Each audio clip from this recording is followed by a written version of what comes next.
2014 সালের লোকসভা নির্বাচনে যে প্রতিশ্রুতিগুলি তারা দিয়েছিলেন, মানুষের জীবনে বিরাজমান জ্বলন্ত অর্থনৈতিক সমস্যাগুলো সমাধানের লক্ষ্যে তার একটিও তারা কার্যকরী করবার জন্য সদর্থক কোনো পদক্ষেপ তারা গ্রহণ করেননি। জিনিসের দাম কমাবেন প্রতিশ্রুতি দিয়েছিলেন। আপনার আমার জীবনের অভিজ্ঞতা কি বলে? জিনিসের দাম কমেনি। পেট্রোল ডিজেলের দাম সারা পৃথিবীতে কমলেও ভারতবর্ষে বাড়ছে বাড়ছে বাড়ছে। গত 5 বছরে ভারতবর্ষে বিজেপি শাসনে 1,85,000-এর উপর কৃষক আত্মহত্যা করতে বাধ্য হয়েছেন।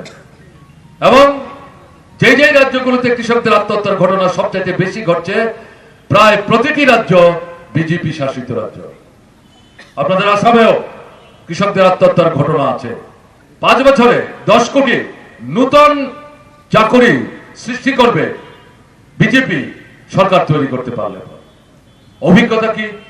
এই 5 বছরে 10 কোটি চাকরি তো দূরের কথা, 5 কোটির উপর কর্মরত লোক কাজ হারিয়েছেন।